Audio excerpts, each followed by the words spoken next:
That looked like a promise of dancing too. All right. Yes, you need to come to the Dublin meeting of ICANN to see some of that fancy dancing.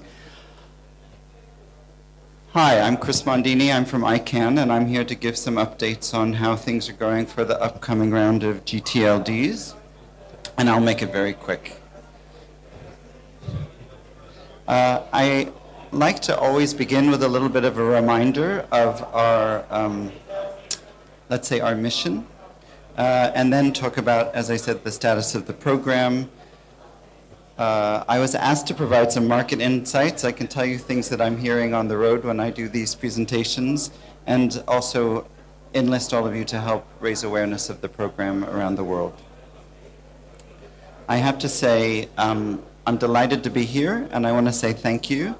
And I want to say thank you also for remembering that ICANN is a global nonprofit organization, and my role is to raise awareness of the program of the new gTLDs in a way that manages them and administers them as a public global resource, a resource that allows many of you to build businesses and be entrepreneurs and do very exciting things. But I'm really the bridge between this global community that manages a public resource and your very exciting business world in domains. Many people here participate actively in ICANN, and I want to also recognize and thank them. We gather a community 3 times a year, very visibly, in very large meetings to make policies about domain names, but we're working online all the time throughout the year. And I think you know very well how we implement the policies. Some of you will probably have some contracts with ICANN. I also want to say thank you because for this particular round of gTLDs and the outreach that really began already last spring of 2024, we've partnered with the sector. So there are a number of organizations, both within ICANN's community, such as the Registry Stakeholder Group, but also the Nonprofit Business Association, the Domain Name Association, that did things like create public lists of resources and provide services and advice and offers of advice. Because my team and I around the world explain the program, and as you can imagine, the first questions we get back are the business-like questions. How much can I make? How should I use it? Why would I want this versus that? And these are all really business plan questions, which I'm not in a position to answer, and it's really not in the mission of ICANN to answer. The mission is to make the program available, and so that's why it's been so great to partner with the industry to help explain to those that really do have an interest how they can make the most of the opportunity. We produced online slide decks with scripts in case you want to go out and give talks just like this. If you want to request an ICANN meeting, an ICANN speaker to come to your meeting, we're very delighted to do that as well. And I'm really grateful for invitations like the one today. I've been honored to stand alongside a number of you to explain all sides of this program. So the timeline has not really changed very much. I will share with you the current status, which is clicking.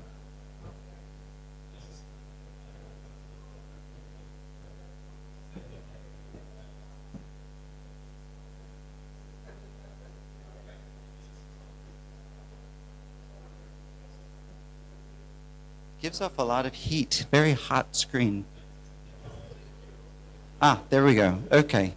So here's the timeline. I was here a year ago pretty much showing a very similar timeline, and I'm really delighted to say this timeline, everything is still on track. So currently there's an application window that's open for something called the Applicant Support Program, and I'll mention more about that in a moment. Later this year, the first public list of pre-approved and vetted registry service providers will be published. So in December of this year, registry service providers will be on a public list. I'll talk about that in a moment.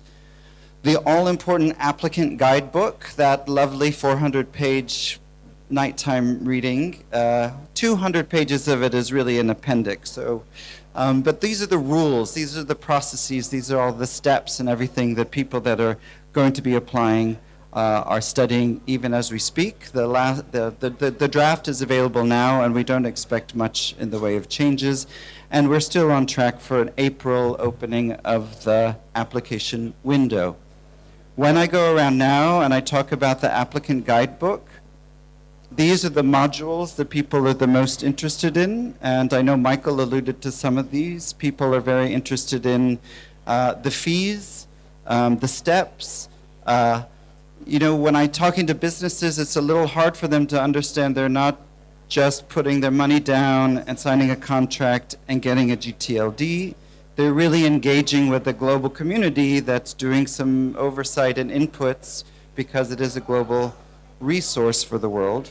So helping them understand the input, the potential objections, what happens when there's contention between applicants, what counts as a community, geographic names, and also the public and voluntary commitments that some registries will make.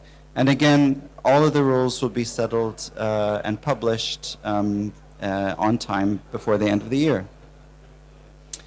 And again, these are just some of the phases. So this is a question that it's something that's measured in a few months, not a few weeks, and that's another thing that's also something to take some explaining to people who are interested in applying. The applicant support program, again, because we would like diversity and inclusion and the global opportunities in the domain name space, the community came up with a revamped version of the applicant support program, which provides financial and non-financial support for these kind of categories of organization. So nonprofits, NGOs, indigenous groups, and micro and social enterprises in the developing world. And we've done a lot of outreach around the world. The window is still open until November for these organizations to apply. And this is our famous pipeline slide. So since we began with accepting invitations in November of last year, we had 80 initiated applications. But in fact, we can tell in the system that only about 50 of them are seriously, actively working on their applications. And at that end, we were very delighted a week ago to approve the first 3 to pass through. They are approved every step except they haven't paid their fee, but right behind them are the next 3, and those are ones that we fully expect when the round opens for applications in April to be putting their applications through. We focused a lot also on the geographic diversity. And so for these categories of applicant that qualify for support, we're pleased that every region is represented. What this tries to show is the number from each region on the left side, and then the lighter color is showing the number of countries in that region from which an ASP applicant has come. So again, with our aim of having more diversity and geographic scope in the round, we are looking very closely at these 50 active applicants as they come through the pipeline, and we hope that we are sure to improve upon the last round, but we do hope that it will be a significant number of total applications. I mentioned the registry service providers pre-approval program. This, I think, is another really big improvement on the last round. Again, because there will be a list of pre-approved and tested and vetted back-end registry service providers, that means that if you have just a great idea, you can find them and contract with them and work together to submit an application. You don't need all of the technical infrastructure. It can be outsourced. Of course, there are different types of RSP services that are offered, and before the list is published, there will be testing, there will be vetting, And again, in December of 2025, the first list will be out for those of you that want to look for a partner in that space.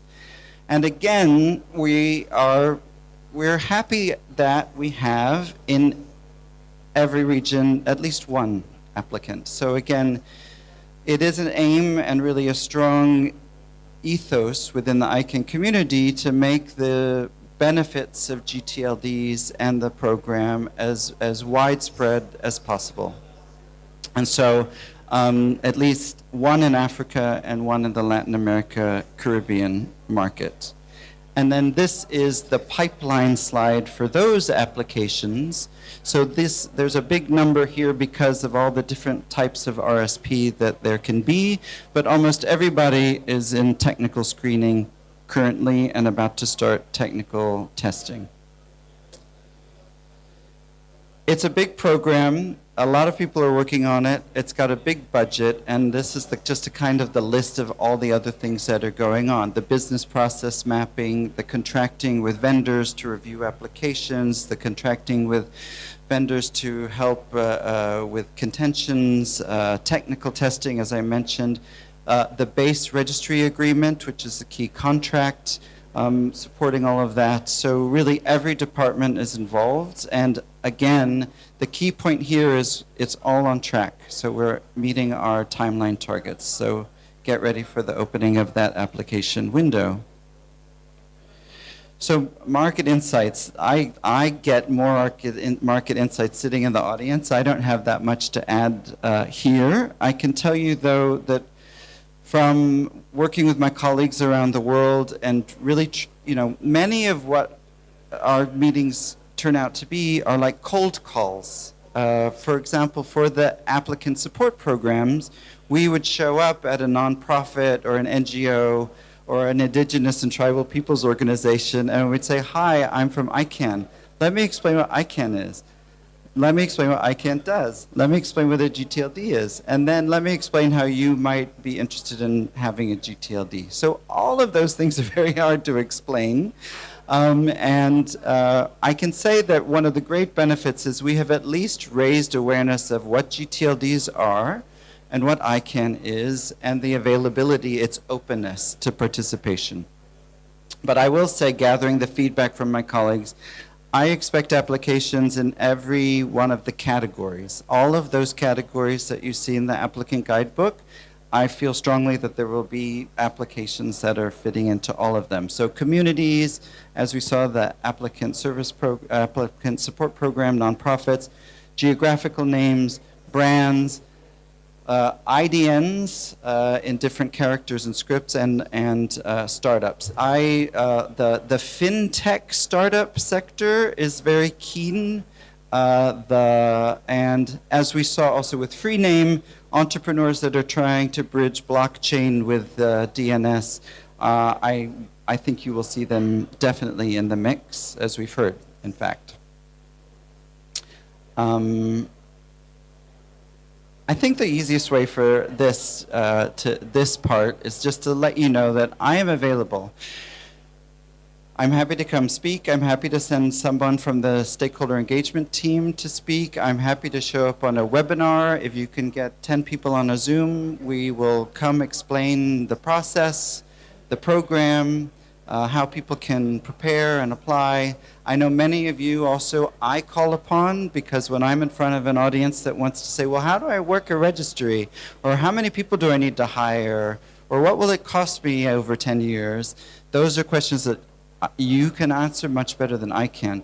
So please do stay in touch with me, and also all of those resources, like reports on the outreach, reports on the countries we visited, the slide decks that you can use to talk about gTLDs in your own sectors and communities.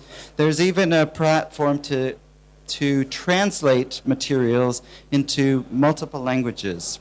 ICANN has 7 official languages, and now we are translating these outreach materials into many, many more with the help of people like you.